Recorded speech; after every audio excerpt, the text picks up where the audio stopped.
It is good once again to see each of you here and to be back with you. And what an awesome and wonderful opportunity it is to see and have so many with us today to worship, to have so much family in town and visitors, to have Weston lead the lesson this morning, and to have Paul lead us in such wonderful songs. It is always great when we can worship and fellowship together as we are. We've been going over here on these third Sunday afternoon lessons the theme of great people in the Bible, with the hope of looking at those people found within God's holy writ, found from Genesis through Revelation, who God inspired men to write about, to place down, and for us to learn from. And as we've been looking at that, we've spent a great deal of time looking at some of the more famous or well-known people within the Scriptures, such as Timothy or Paul, Boaz last month. But today we're going to be looking at someone who had a great impact on King David's life, though there is little known about her. And that person is Abigail, that we read about starting in 1 Samuel chapter 25. In 1 Samuel chapter 25, we see that there is this woman who is married to a man named Nabal, which we'll talk about here in just a moment. And we find that before we get into this, that David, there in verse 24, or chapter 24, had been fleeing and running from King Saul. Of course, we all here know that David, before he became king, though anointed to be king, before he became king, King Saul was after him, striving to kill him, to execute David. And so oftentimes David would flee, and David, with 600 of his mighty men, at this point in time had fled from Saul. Saul was actively trying to attack him and to find him. And as we see this taking place, and as we see this wrath of Saul after David, David finds himself away from that which is normal. David finds himself in a fascinating situation with a woman named Abigail. In 1 Samuel chapter 25, in verse 2, and there was a man whose business was in Carmel. A man was very rich. He had 3,000 sheep and 1,000 goats. He was shearing his sheep in Carmel. This Nabal was Abigail's husband. He was a very wealthy and rich man. As David was fleeing, David sees many of the servants who are out shepherding and herding the flock and shearing the flock. And David and his 600 men, they take it upon themselves to protect both day and night these servants. And they learn from the servants that they are the servants of Nabal. Now, Nabal literally means, as later on his own wife would point out, means fool, and he lived up to that name. In fact, we read there in the next verse, there in verse 3, now the name of the man was Nabal, and the name of his wife was Abigail. The woman was discerning and beautiful, but the man was harsh and badly behaved. He was a Calebite. God inspired the writer here in 1 Samuel to write that about Abigail in glowing terms, but her husband not so much. In fact, what we'll see, and if you read this account here in chapter 25, not only do his servants, or God, think this, but his servants think that of him, and as does his wife. And so it happened to be as David is protecting those servants, unbeknownst to Nabal at this time, obviously David is keeping a low profile. There come time for a certain feast, we're told in the text. Now, we're not told which feast it is. We're not told exactly which one was needing to be observed, but David sends 10 of his young men to Nabal to ask for provisions for this feast, assuming that Nabal would have had heard of, at least at some point, or at least going to tell them and have these young men explain that though his servants had been in David's grasp, David had taken care of them. Not only had he taken care of them, but he had protected them night and day, him and his men. But Nabal, living up to his name, again, which means fool, refused David's provisions. Hearing that David had been running from his master, King Saul, he would rather just simply ignore the situation. In fact, he, in other translations, calls David a vanguard, or one who is fleeing his master, one who's worthless in his eyes, in other words. And so the 10 young men come back to David and tell him what Nabal said. David gets enraged. He gets so upset, he tells his men, we are going to go and not just kill Nabal, but every male of his house.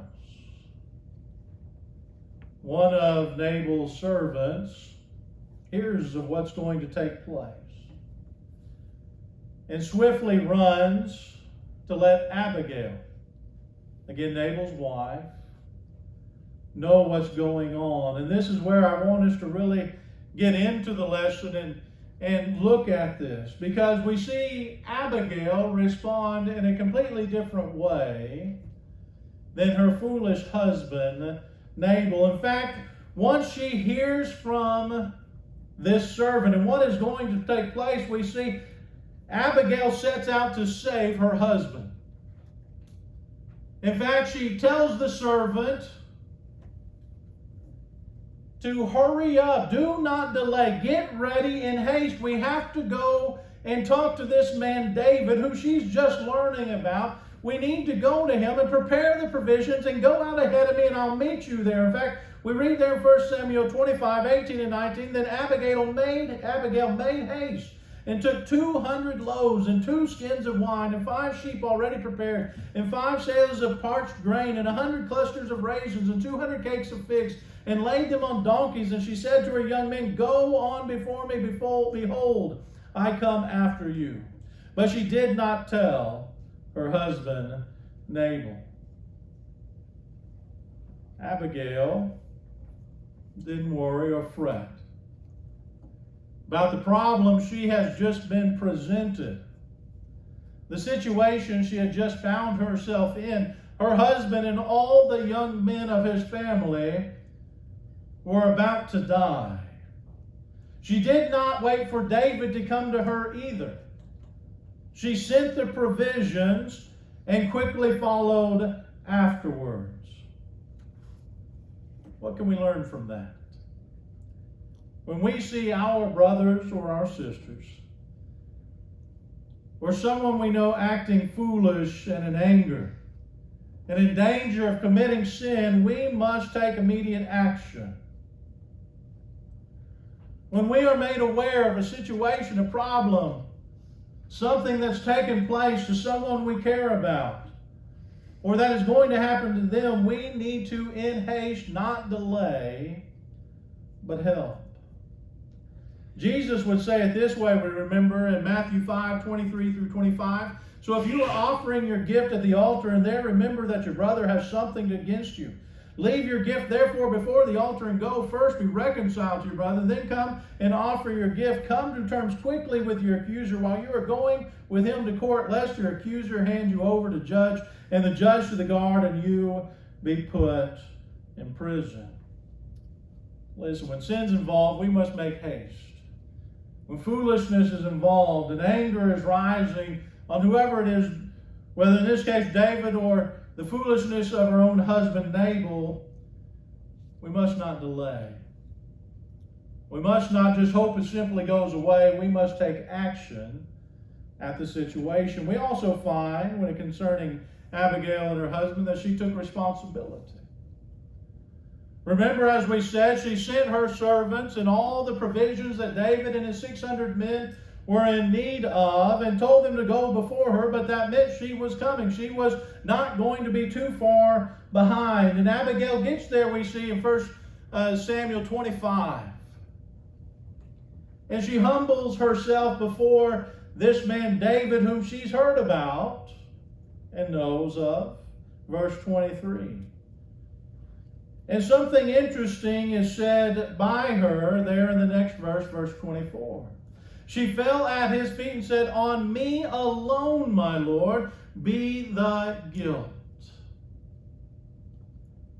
Now there is no doubt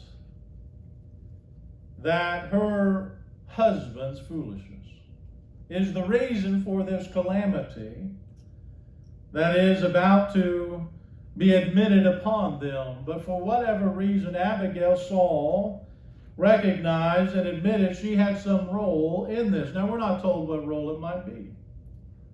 Maybe she felt that she should have spoken up to her husband previously, knowing his foolish ways, and tried to help him get out of it. We're not told exactly what the case is. What we are told is that she took responsibility for the situation that was facing her family.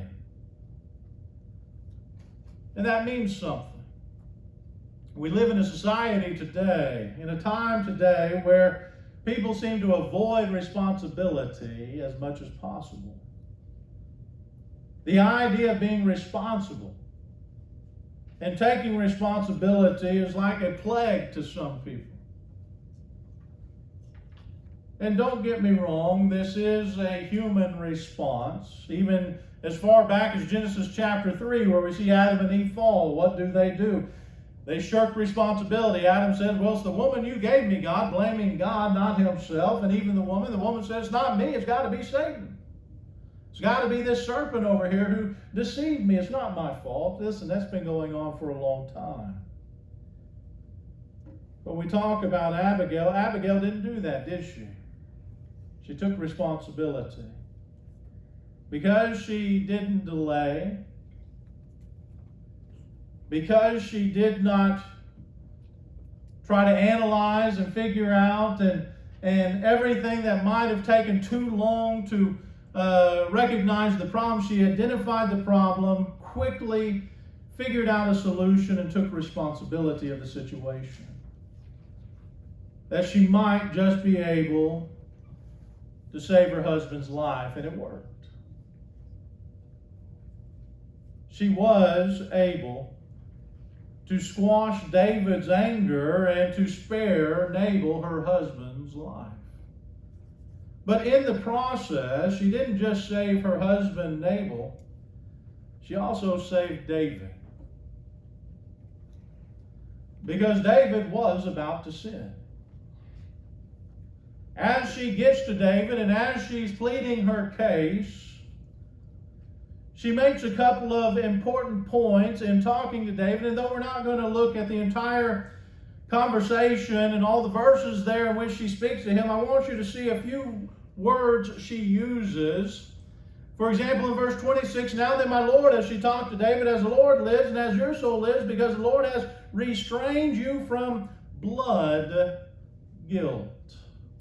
A few verses later, there in verse 31, we see her saying this, "My Lord shall have no cause of grief or pangs of conscience for having shed blood without cause." She knew David was a man after God's own heart. She had heard the tales and knew of the stories. Remember the saying that had gone on that helped spur on Saul's anger? Saul has killed his thousands. David has killed his 10,000s. And yet, even a man who she knew the Lord was dealing with and the Lord loved, if you read her entire text there, her speech and comments to him, did not withhold from pointing out that his blood guilt or the shedding of innocent blood would be a problem for him. And David, because he was a man after God's own heart, responded as he oftentimes did. We see in verses 32 through 34. And David said to Abigail, "Blessed be the Lord, the God of Israel, who sent you this day to meet me. Blessed be your discretion, and blessed be you who have kept me this day from blood guilt, and from working salvation with my own hand. For as surely as the Lord, the God of Israel, lives, who has restrained me from hurting you, unless you had hurried and come to meet me, truly by morning there had not been left in Abel so much as one male." David, in his own way, says, "Thank you, Abigail. Thank you for quickly coming and not only saving your husband, but saving me from sinning." Abigail, this lady we're just seeing bits and pieces here. One significant story, and later a little bit more. We see she helped David come into his glory as king of Israel, not with a memory of slaughtering a household in a moment of anger, but as he should, God's appointed. We need more Abigails, and we ourselves need to be more like Abigail. We need to be willing to help, to know when people are in sin and foolishness is about. If people reject that help and advice, that's not our responsibility, that's on them. As the proverb writer would say in Proverbs 5 and verse 12, of those who reject that help. "And you say, how I hated discipline, my heart despised reproof. I did not listen to the voice of my teachers or incline my ear to my instructors. I am at the brink of utter ruin in the assembled congregation." Abigail wasn't one who wanted anyone to feel that way.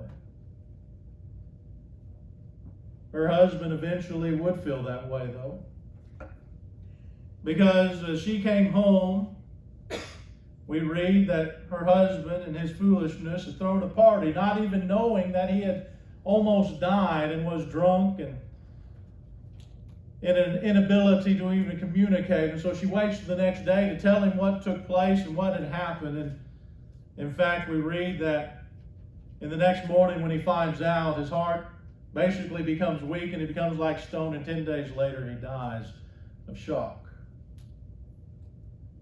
Abigail